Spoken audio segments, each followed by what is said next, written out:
Hello, praise the Lord. ஆண்டவரும் இரட்சகருமாயிருக்கிற இயேசு கிறிஸ்துவின் நல்ல நாமத்தினாலே இந்த காலை வேளையிலே உங்கள் யாவரை நான் வாழ்த்தி வரவேற்றுக் கொள்கிறேன். கர்த்தர் நல்லவராக இருக்கிறார். ஆண்டவருக்கு மகிமை உண்டாவதாக. இந்த நாளிலே ஆண்டவருடைய கிருபையிலே நாம் பிழைத்துக் கொண்டிருக்கிறோம். நாங்கள் நிற்பதும் நிர்மூலமாக அது இருப்பதும் ஆண்டவருடைய சுத்த கிருபையாக இருக்கிறது. ஆண்டவருக்கு மகிமை உண்டாவதாக. இந்த நாளிலே கர்த்தர் நிச்சயமாய் நம்முடைய ஒவ்வொரு காரியங்களையும் வாய்க்க பண்ணுவார், வெற்றியை தருவார். நம்முடைய வாழ்க்கையில நாம் தோல்வியை அடைய வேண்டிய அவசியம் இல்லை. நம்முடைய வாழ்க்கையில வெற்றி பெறக்கூடிய எல்லா வாய்ப்புகளையும் கர்த்தர் நமக்கு தருவார். இந்த நாளில நிச்சயமாய் உங்களுடைய ஒவ்வொரு வாழ்க்கையிலும் அந்த வெற்றி வாய்ப்புகளை தந்து தேவன் உங்களை ஆசீர்வதிப்பாராக. அல்லேலூயா. கர்த்தருக்கு மகிமை உண்டாவதாக. நாளை காலை 4 மணி தொடக்கம் 7 மணி மட்டும் திருகோணமலை வைத்தியசாலை ஜெப மண்டபத்திலே ஒரு ஜெபம் உண்டு. இப்பொழுது திருகோணமலை எங்கும் பரவி வருகிற வைரஸ் காய்ச்சல், அதுக்கு விரோதமாக அதிலே பாதிக்கப்பட்ட மக்களை கர்த்தர் காப்பாற்றும்படியாக நாம் ஜெபிப்போம். தேவ பிள்ளைகள் எல்லாரும் ஒன்று சேர்ந்து ஜெபிக்க வருமாறு அன்போடு கூட நான் கேட்டுக்கொள்கிறேன். கர்த்தர் உங்களை ஆசீர்வதிப்பார். நாளை தினத்திலே அதிகாலை 4 மணி தொடக்கம் காலை 7 மணி மற்றும் 3 மணித்தியாலங்கள் ஜெபம் நடைபெறும். தயவு செய்து திருகோணமலையில் இருக்க தேவ பிள்ளைகள் அந்த ஜெபத்திலே கலந்து கொள்ளும்படியாக உங்களை தேவ அன்போடு கூட நான் வேண்டிக் கொள்கிறேன். கர்த்தருக்கு மகிமை உண்டாவதாக. இந்த காலை வேளையிலே நாம் தியானத்துக்கு எடுத்த வேத பகுதியானது சங்கீத புஸ்தகம் 139 வசனம் 1, 2, 3 வசனங்களை வாசிக்கிறேன். சங்கீதம் 139 1, 2, 3. கர்த்தாவே, நீர் என்னை ஆராய்ந்து அறிந்திருக்கிறீர். என் உட்காருதலையும் என் எழுந்திருக்கிறதையும் நீர் அறிந்திருக்கிறீர். என் நினைவுகளை தூரத்திலிருந்து அறிகிறீர். நான் நடந்தாலும் படுத்திருந்தாலும் என்னை சூழ்ந்திருக்கிறீர். என் வழிகள் எல்லாம் உமக்கு தெரியும். ஆமென். ஆண்டவர் நம்மை முழுவதுமாக அறிந்தவராக இருக்கிறார். அல்லேலூயா. நம்முடைய ஒவ்வொரு செய்கைகளும் ஒவ்வொரு நினைவுகளும் அவர் அறிந்தவராக இருக்கிறார். அல்லேலூயா. நம்முடைய ஒவ்வொரு செயல்பாடுகளையும் கர்த்தருக்கு அறிந்தவராக இருக்கிறார். இன்றைக்கு அநேகருடைய காரியங்களை நாம் பார்க்கும் பொழுது ஏதோ ஆண்டவருக்கு ஒன்றுமே தெரியாது, அவர் ஒன்றையும் பார்க்கல என்ற ஒரு நினைப்பிலே வாழ்ந்து கொண்டிருக்கிறோம். அநேக நேரங்களில் அருமையானவர்களே, சிலவெல்லாம் மனுஷருக்கு மறைவாக காரியங்களை செய்யலாம். நான் இயேசுவை ஏற்றுக்கொண்ட ஆரம்ப நாட்களிலே 90களிலே 91 அந்த நாட்களில் நான் சர்ச்சுக்கு போவேன். யாழ்ப்பாணத்திலே மட்டுவில்லை நுணாவில் ஜங்ஷன்ல இருக்கிற சர்ச்சுக்கு போவேன். நல்ல அருமையான பாஸ்டர் பிரேமானந்த், டேவிட் பிரேமானந்தன் என்னை வழி நடத்தினார். ஆனாலும் என்னுடைய நண்பர்கள் விடவில்லை. நான் சர்ச்சுக்கு போறேன்னு தெரிஞ்சாலும் அவர்கள் என்ன சொல்ற, பழைய என்னுடைய பாவ அந்த பழக்க வழக்கங்களுக்கு என்னை அவர்கள் கட்டாயப்படுத்துவார்கள். சொல்லுவ, என்ன சேர்ச்சாக்களுக்கு தெரியா போகுது, பாஸ்டருக்கு என்ன தெரியா போகுது என்று சொல்லி அந்த குடி, ஸ்மோக்கிங், அந்த காரியம்லாம் செய்வோம் பாருங்க. அது நாளடைவில் பழகி போயிட்டு என்ன பாஸ்டருக்கு தெரியாது. நாம் ஞாயிற்றுக்கிழமை நல்ல வடிவா வந்து கடவுளை ஆராதிப்போம். ஆனால் மற்ற நாட்களிலே அந்த பழைய பழக்க வழக்கங்கள் காணப்பட்டது. இப்படி அநேக நாட்கள் செய்து உண்டு பாருங்க. அது நிமித்தம் விளைவுகள் பயங்கரமாக இருந்தது. ஒரு நாள் தேவன் அதை சில காரியங்களுக்குள்ள உணர்த்தப்பட்ட பொழுது நான் உணர்வடைந்து மனம் திரும்பினேன். சில போல நமக்கு நாம் நினைக்கிற காரியம் அதுதான். சபையில கூட நமக்கு என்ன நினைப்பு சொன்னால், ஞாயிற்றுக்கிழமை தான் பரிசுத்த ஆவியானவர் வருகிறார். ஞாயிற்றுக்கிழமை ஆராதனைகள் நாம் பாடுகிறோம், வாரும் தூய ஆவியானவரே என்னை நிரப்பும் ஆவியானவரே என்று நினைப்பு போட்டு எல்லாரும் நினைப்பேன்டா சேர்ச்சி. ஏன்னா சேர்ச்சுக்குள்ள வந்து எல்லாரும் நல்ல பரிசுத்தமாக, ஆனால் அமைதியாக, நல்ல பிள்ளைகளாக இருக்கிறோம். என்ன எல்லாரும் நினைப்பேன்னா சேர்ச்சுக்குள்ளதான் ஆண்டவர் இருக்கிறார், அவை ஆண்டவரை சேர்ச்சுக்குள்ள இருந்து எல்லாம் பார்த்து கொண்டு இருக்கிறார், பயபக்தியாக இருப்போம். அதுக்குள்ள விளையாட மாட்டோம். இப்ப அதுக்கும் அதுல இருந்து விளையாடுறாக்கள் இருக்கிறாங்க. ஆனா அநேக நேரம் அப்படித்தான். பிறகு நாம சேர்ச்சை விட்டு வெளியில போனோம், வெளியில எல்லா காரியங்களும் செய்கிறோம். அருமையான தேவனுடைய பிள்ளைகளே, வேதம் சொல்லுகிறது பரிசுத்த ஆவியாகிய தெய்வம் என்றென்றைக்கும் நம்மளோடு கூட இருக்கிறார். அல்லேலூயா. என்றைக்கு இயேசுவை ஏற்றுக்கொண்டோமோ அப்பொழுதே பரிசுத்த ஆவிய தெய்வம் நமக்குள்ளே வந்துட்டார்.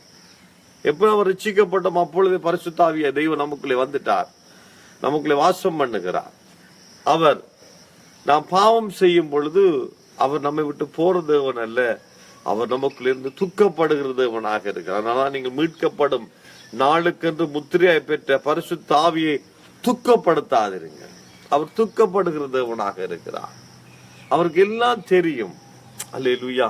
ஆகவே அருமையான தேவனுடைய பிள்ளைகளே, நாம் நினைக்க கூடாது ஆண்டவருக்கு எதுவுமே தெரியாது என்று. அல்லேலூயா. அவருக்கு எல்லாமே தெரியும். சங்கீதக்காரன் சொல்லுகிறான், அங்கே 90ஆம் சங்கீதத்தில 8ஆம் வசனத்தில 98, எங்கள் அக்கிரமங்களை உமக்கு முன்பாகவும் எங்கள் அந்தரங்க பாவங்களை உமது முகத்தின் வெளிச்சத்திலும் நிறுத்தினீர். நம்முடைய அந்தரங்க பாவங்கள், மறைமுகமான பாவங்கள் எல்லாமே அவருக்கு தெரியும். பாருங்க, நாம் நினைக்கலாம் அவருக்கு தெரியாதுன்னு, எல்லாம் தெரியும். ஒரு முறை அகஸ்டின் ஜெயக்குமார் நினைக்கிறேன் ஒரு கதை ஒன்று சொன்னா பாருங்க. பீகார்ல நடந்த ஒரு கதை. பீகார்ல நடந்த ஒரு எம்எல்ஏ, ஒரு சட்டமன்ற உறுப்பினர் யாருமே இல்லாத நேரத்தில் அவரோட வீட்டுல வேலை செய்த வேலைக்காரையை வீட்டுக்குள்ள அடைச்சாராம். அவ்வளவு ரட்சிக்கப்பட்ட பிள்ளை. அங்கே அவர் சொன்னாராம், கேட்டை பூட்டி போட்டு வான்னு சொல்லி அவளுக்கு கேட்டு பூட்டி போட்டு போனான். பிறகு உள்ளே வீட்டை கூப்பிட்டு உள்ளுக்குள்ளே மெயின் டோரை பூட்ட வச்சுன்னா பூட்டினான். பிறகு ரூமுக்குள்ளே வர சொன்னால் ஜன்னல் எல்லாம் பூட்ட சொன்னார், பூட்டினாள். கதவையும் பூட்டினாள். பூட்ட சொன்ன பொழுது எல்லாத்தையும் அவளை ஒரு எஜமானுக்கு எல்லாம் பூட்டினாள். அவளுக்கு விளங்கிட்டு பாவத்துல என்ன விழுத்த போறாருன்னு சொல்லி. அப்ப அவர் கேட்டாராம், எல்லாம் சரியா பூட்டிட்டியான்னு சொல்லி. அவள் சொன்னாலாம், நான் எல்லாவற்றையும் பூட்டிட்டேன், ஆனா ஒரு கதவை மாத்திரம் பூட்டி எல்லாம் இருக்குது. இந்த கதவை கேட்டாராம். சொன்னாராம், மேலே காட்டினாராம், தேவன் பார்த்து கொண்டு இருக்கிறார். உடனே பயந்து அந்த பெண்ணை ஓட சொல்லிட்டாராம், அந்த பாவம் செய்யாதபடிக்கு. அருமையான தேவனுடைய பிள்ளை, நாம் எல்லாருக்கும் மறைச்சி காரியங்களை செய்யலாம். எல்லாருக்கும் மறைக்கலாம் நம்முடைய பாவங்களை, எல்லாருக்கும் மறைக்கலாம் நம்முடைய தவறான காரியங்கள். ஆனா தேவன் பார்த்து கொண்டிருக்கிறார் என்பதை மறந்து விடக்கூடாது. நம்முடைய அந்தரங்க பாவங்களை எல்லாம் அவர் அறிஞ்சிருக்கிறார். ஆமென்.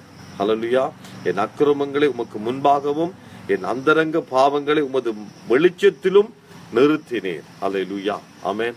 ஆகவே அருமையான தேவனுடைய பிள்ளைகளே, நம்முடைய வாழ்க்கையில நாம் கர்த்தருக்கு பயப்பட எப்பொழுதுமே அந்த நல்ல தெய்வம் நம்மளோடு கூட இருக்கிறார். அவர் நல்லவர்.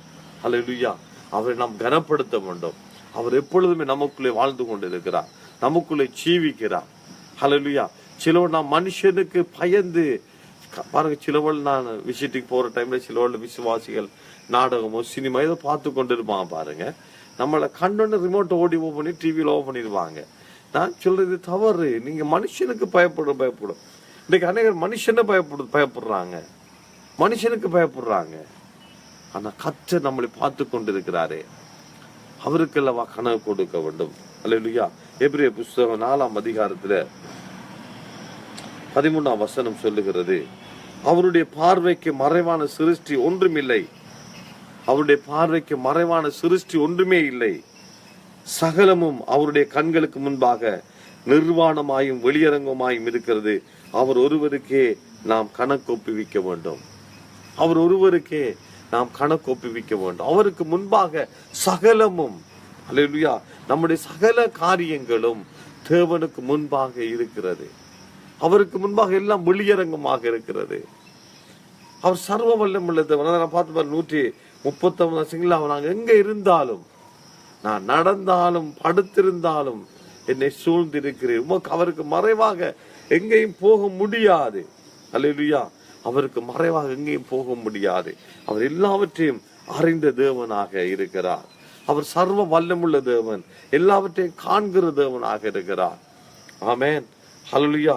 என் உட்கார்தலையும் என் எழுந்திருக்கலையும் அறிந்திருக்கிறேன், என் நினைவுகளை தூரத்திலிருந்து அறிகிறவர். ஆமென். நம்முடைய செய்கை மாத்திரமல்ல, நம்முடைய நினைவுகளை மறைந்த தேவனாக இருக்கிறார். ஹல்லேலூயா. நாம் நம்முடைய நினைவுகளாலே கூட நாம் தவறுகள் செய்யக்கூடாது, பாவங்கள் செய்யக்கூடாது என்று நம்முடைய நினைவுகளை அவர் அறிந்த தேவனாக இருக்கிறார். அருமையான தேவனுடைய பிள்ளைகளே, இந்த நாளில பிசாசு வஞ்சிக்கிறவனாக இருக்கிறார். நம்முடைய வாழ்க்கையில பலவிதமான காரியம், அதுல ஒரு வஞ்சனை தான். கடவுளுக்கு எங்க தெரியா போகுது, மனுஷனுக்கு மறைக்கலாம், அப்பாவுக்கு மறைக்கலாம், கணவன் மனைவிக்கு மறைக்கலாம், மனைவி கணவனுக்கு மறைக்கலாம். ஆனால் நாம் எல்லாவற்றையும் அறிந்த தேவன், நாம் எல்லாவற்றையும் நம்முடைய எல்லா காரியங்களையும் காண்கிற தேவன், அவர் எல்லாவற்றையும் பார்த்து கொண்டிருக்கிறார். அவருக்கு நாம் கணக்கு ஒப்புவிக்க வேண்டும். ஆகவே இந்த காலை வேளையிலே அந்த பயத்தோடு கூட நாம் ஜீவிப்போம். நம்முடைய தேவன் நம்மளோடு கூட, அவர் நல்ல தெய்வம். அல்லேலூயா. அவர் நன்மைகள் செய்கிறவர், நம்மை ஆசீர்வதிக்கிறவர், நம்மை விடுதலையாக்குற தேவன். அல்லேலூயா. அவர் எல்லாவற்றையும் பார்க்கிறார். நம்முடைய எல்லா காரியங்களையும், நினைவுகள், எண்ணங்கள் எல்லாவற்றையும் அறிகிற தேவன். ஆமென். ஹல்லேலூயா. ஆகவே இந்த நாட்களில நாம் மனுஷனுக்கு பயப்படுவதை பார்க்கிறோம், தேவனுக்கு பயப்படுவோம். ஏன் தேவனுக்கு பயப்பட வேண்டும் என்று சொன்னால், அவர் அவ்வளவு ஒரு பயங்கரமானவர் என்றல்ல, அவர் அன்பான தேவன். நம்முடைய ஒவ்வொரு செய்கைகளும் அவரை துக்கப்படுத்தக்கூடாது, நம்முடைய காரியங்கள் அவரை துக்கப்படுத்தக்கூடாது. இந்த காலவெளியில் ஏதாவது மறைவான காரியங்கள் நமக்குள்ள இருக்கும் சொன்னால், அவரை துக்கப்படுத்தி இருக்கும் என்றால், இந்த காலவெளியில் நாம் அவர்கிட்ட மன்னிப்பு கேட்டு, ஆண்டவரே என்னை மன்னியும் என்று சொல்லி அந்த காரியத்தில் விடுதலை ஆகுவோம். அந்த காரியத்தில் விடுதலை ஆகுவோம். அவர் மறுபடியும் நம்மை சேர்த்து கொண்டு நம்மை ஆசீர்வதிக்க வல்லமுள்ள தேவனாக இருக்கிறார். சிலவல்ல நம்முடைய வாழ்க்கையிலே தேவனுடைய நன்மைகளை பெற்றுக்கொள்ள முடியாமைக்கு அது காரணமாக இருக்கலாம். ஆகவே இந்த காலவெளியில் நாம் மனம் திரும்புவோம், ஆண்டவருக்கு ஒப்பு கொடுப்போம். அவருக்கு மறைவானது ஒன்றுமே இல்லை. அவருக்கு முன்பாக வந்து எங்களை ஒப்பு கொடுக்கிற நேரத்தில் தேவன் நிச்சயமாக எங்களை எடுத்து அவர் ஆசீர்வதிக்க வல்லமுள்ளவராக இருக்கிறார். நமக்குள்ள உடனடியாக ஒரு மனமாறுதல் ஏற்பட வரும், மனம் திரும்ப வேண்டும். ஆமென். அந்த இளையகுமாரனுடைய கதையை நீங்க வாசி பாருங்க. அவனுக்கு புத்தி தெளிந்த பொழுது அவன் உடனடியாக அந்த இடத்தை விட்டு வெளியேறுவாரான், தகப்பனிடத்துல வருகிறான். இந்த அநேகர் புத்தி தெளிஞ்சாலும் அதே இடத்துல இருப்பாங்க. அந்த பண்டி கூட்டத்துக்குள்ள இருக்கக்கூடாது, அந்த பண்டி மேய்க்கிற இடத்துல இருக்கக்கூடாது. அல்லேலூயா. நாம் அதை விட்டு வெளியில வர வேண்டும். ஆமென். அந்த இளையகுமாரனுடைய கதையில் நீங்க வாசிங்கன்னா, அவன் புத்தி தெளிந்த பொழுது அவன் எழுந்து புறப்பட்டு தகப்பனிடத்துல வருகிறான் பாருங்க. தகப்பன் தூரத்தில் கண்ட பொழுது ஓடி போய் கட்டி அணைச்சு முத்தம் கொடுத்து அவனுக்கு மோதிரத்தை, அவனுக்கு பாதரட்சைய, அவனுக்கு நல்ல உயர்ந்த வஸ்திரங்களை கொடுத்து மகனாக ஏற்றுக்கொள்ளுகிறார். அந்த தகப்பனை விட எத்தனையோ மடங்கு அதிகமான அன்புள்ள, அகாபே அன்புள்ள நல்ல தகப்பன் தான் நம்முடைய பரமபிதா. ஆமென். அவரிடத்துல வரும் பொழுது மறுபடியும் அவர் உன்னுடைய வாழ்க்கையில எல்லா நன்மைகளையும் தந்து உன்னை ஆசீர்வதிக்க வல்லமுள்ளவராக இருக்கிறார். இந்த காலவெளியிலே உன்னுடைய வாழ்க்கையில காணும் எல்லா மறைவான காரியங்கள் எதுவாக இருந்தாலும், மறைவான அந்தரங்கமான பாவங்கள் எதுவாக இருந்தாலும் அவர் அறிகிறார். மனுஷனுக்கு தெரியாம இருக்கலாம், உன்னுடைய பாஸ்டருக்கு தெரியாம இருக்கலாம், உன்னுடைய கணவனுக்கு தெரியாமல் இருக்கலாம், உன்னுடைய மனைவிக்கு தெரியாமல், உன்னுடைய பெற்றோருக்கு தெரியாமல் இருக்கலாம். இந்த காலவெளியிலே கர்த்தருக்கு எல்லாம் தெரியும். ஆகவே அவரிடத்துல மனம் திரும்பும் பொழுது கர்த்தர் நிச்சயமாக உன்னை ஆசீர்வதிப்பார். சில வேளையில உன்னுடைய படிப்புல, உன்னுடைய கல்வியில நீ பின்னடைந்து போவதற்கு உன்னுடைய அந்தரங்க பாவங்கள் காரணமாக இருக்கலாம். இந்த காலவெளியில் கிருபை உள்ள தேவன் உன்னை ஆசீர்வதிக்க வல்லமுள்ளவராக இருக்கிறார், உன்னை உயர்த்த வல்லமுள்ள தேவனாக இருக்கிறார். நீ மனம் திரும்பும் பொழுது மறுபடியும் தேவன் உன்னை எடுத்து உயர்த்தி ஆசீர்வதித்து உன்னுடைய வாழ்க்கையிலுடைய நாம மகிமைப்பட பெரிய காரியங்களை செய்வார். அல்லேலூயா. ஜெபம் பண்ணுவோமா? ஆண்டவருக்கு மகிமை உண்டாவதாக. ஹல்லேலூயா. நல்ல ஆண்டவரே, சர்வ வல்லமுள்ள பிதாவே, ஆண்டவராய் இயேசுவின் நாமத்தினாலே இந்த காலை வேளையிலே உம் சமூகத்திலே வருகிறோம் ஐயா. நீர் எங்களை காண்கிற தேவன், நீர் எங்களை காண்கிற தேவன். எங்களுடைய எல்லா நினைவுகளையும் தூரத்திலிருந்து அறிகிற தேவன், எங்களுடைய ஒவ்வொரு செயல்களையும் நீர் அறிகிற தேவன். உமக்கு முன்பாக மறைவான காரியம் ஒன்றுமே இல்லை சுவாமி. உமக்கு முன்பாக எல்லாம் வெளியரங்கமாக இருக்கிறது சுவாமி. இந்த காலவெளியிலே ஆண்டவரே உமக்கு ஆண்டவரை நாங்கள் மறைவாக எதை செய்தாலும் நீர் அறிந்திருக்கிறேன் என்பதை இந்த காலவெளி நாங்கள் உணர்ந்து கொள்ள கிருபை செய்தபடி ஸ்தோத்திரம். இந்த காலவெளியிலே உமது சமூகத்திலே ஆண்டவரே உணர்த்தப்பட்டிருக்க ஒவ்வொரு பிள்ளைகளுடைய வாழ்க்கையிலும் நீர் கிரியை செய்யும்படியா ஜெபிக்கிறோம் ஐயா. இயேசுவின் நாமத்திலே எல்லா அந்தரங்கமான மறைவான பாவங்களுக்கும் விடுதலாக்கி காத்துக்கொள்ளும் சுவாமி. ஆண்டவரே பரிசுத்த ஆவியாகிய தெய்வம் அவர்களுக்குள்ளே கிரியை செய்வீராக. ஆண்டு தேவ சமாதானம் நிரப்புவீராக. ஆண்டவரே இந்த உலகத்தின் ஆண்டவரே இந்த அந்தரங்க பாவத்துடைய சந்தோஷத்தை பார்க்கிலும் பரிசுத்த ஆவியினால் உண்டாகிற சந்தோஷம் ஆண்டவரே உமது பிள்ளைகள் நிரப்பட்டும் சுவாமி. ஆசீர்வதி உணர்வடைந்து திரும்பட்டும் சுவாமி. உமது கரத்தில் ஒப்பு கொடுக்கிறேன். தொடர்ந்து வழி நடத்தும், தொடர்ந்து ஆசீர்வதியும். ஒவ்வொருடைய பிள்ளையுடைய வாழ்க்கையிலும் கர்த்தர் நன்மையான காரியங்களை செய்வீராக. ஆண்டவரே ஆசீர்வதிக்கிறோம் கர்த்தாவே, ஆசீர்வதிக்கிறோம். எந்த விதத்திலும் வஞ்சிக்கப்பட்டு போகக்கூடாது சுவாமி. ஆண்டவரே வஞ்சிக்கப்பட்டு கர்த்தருடைய கிருபை இழந்து போகாதபடிக்கு ஆண்டவரே கிருபை அவர்களை தாங்கட்டும். ஸ்தோத்திரம் ஐயா, ஸ்தோத்திரம். ஆசீர்வதிங்க, ஆசீர்வதிங்க. வியாதிப்பட்டவர்களுக்காக செபிக்கிறேன் இயேசுவின் நாமத்திலே. அவருடைய எல்லா பலவீனங்கள் வியாதிகள் இயேசுவின் நாமத்தில் சுகமடைவதாக, சுகமடைவதாக. ஆண்டவரே கர்த்தாவே இந்த காலவெளியிலே குழந்தைகளுக்காக ஆண்டவர் குழந்தை செல்வத்துக்காக எதிர்பார்த்திருக்கிற பிள்ளையுடைய வாழ்க்கையில கர்த்தர் நன்மைகள் செய்வீராக. கற்பம் திறக்கப்படும் இயேசுவின் நாமத்திலே அந்த பிள்ளைகள் விரும்புகிற காரியங்கள் உண்டாயிருப்பதாக ஆசீர்வதிக்கிறோம். ஆண்டவரே கிருபையினால மூடுமையா. அந்த காலவெளி பொருளாதார நெருக்கடியிலே ஆண்டவரே பொருளாதார வீழ்ச்சியில் இருக்கிறவருடைய வாழ்க்கையில கர்த்தர் நன்மை செய்யும். அவருடைய பொருளாதாரத்தை ஆசீர்வதியும் சுவாமி.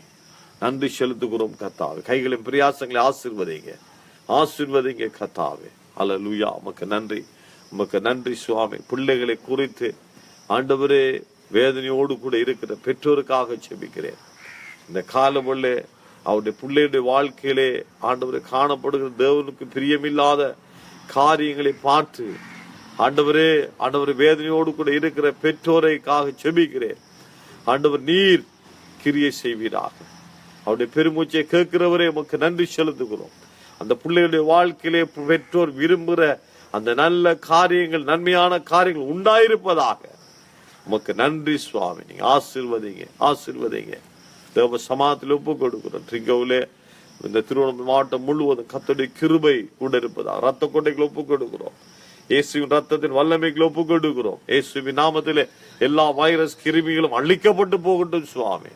வைத்தியசாலையிலே ஆண்டவரே மூதூரிலே கென்யாவில ட்ரிங்கோ ஆண்டவரே வைத்தியசாலை அனுமதிக்கப்பட்ட அத்தனை வியாதிகளும் விசேஷமாக ஆண்டவரே இந்த வைரஸ் கிருமிகளாலே டெங்கு ஆண்டவரே கிருமிகளால் பாதிக்கப்பட்ட ஒவ்வொரு சுகம் உண்டாவதாக உமக்கு நன்றி செலுத்துகிறோம், ஆசீர்வதிக்கிறோம்.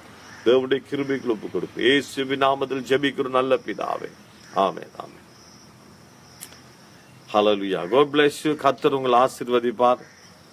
தொடர்ந்தும் எங்களோடு கூட இணைந்ததற்காக நன்றி செலுத்துகிறோம். இந்த செய்தி மற்றவர்களுக்கும் ஆசீர்வாதமாக இருக்கும்படியாக இதை ஷேர் பண்ணுங்க, மற்றவர்களுக்கு அறிமுகப்படுத்துங்க. கர்த்தர் உங்களோடு கூட இருப்பார். மீண்டும் நாளை காலை 4 மணிக்கு வைத்தியசாலையில் இருந்து திருகோணமலை வைத்தியசாலை ஜெப மண்டபத்தில் நடக்கிறதான அந்த விசேஷித்த ஜெபத்திலே உங்களை சந்திக்கிறேன். கர்த்தருக்கு சுத்தமானால் அங்கிருந்து அந்த ஜெபங்களிலே முழுவதுமாக இல்லாவிட்டாலும் ஒரு சில காரியங்களை உங்களுக்கு ஒளிபரப்புகிறோம். எங்களோடு கூட நீங்களும் அந்த நேரங்களில் ஜெபம் பண்ணி இணைந்து ஜெபம் பண்ணுங்கள். நாம் ஒருமித்து ஜெபம் பண்ணுவோம். நிச்சயமாக தேவன் இந்த தேசத்தின் அழிவிலிருந்து ஜனங்களை பாதுகாப்பார். ஆமென். இன்று நாளை காலை சந்திக்கிறோம். கர்த்தர் உங்களை ஆசீர்வதிப்பார். அல்லேலூயா. Thank you. God bless you. Bye bye.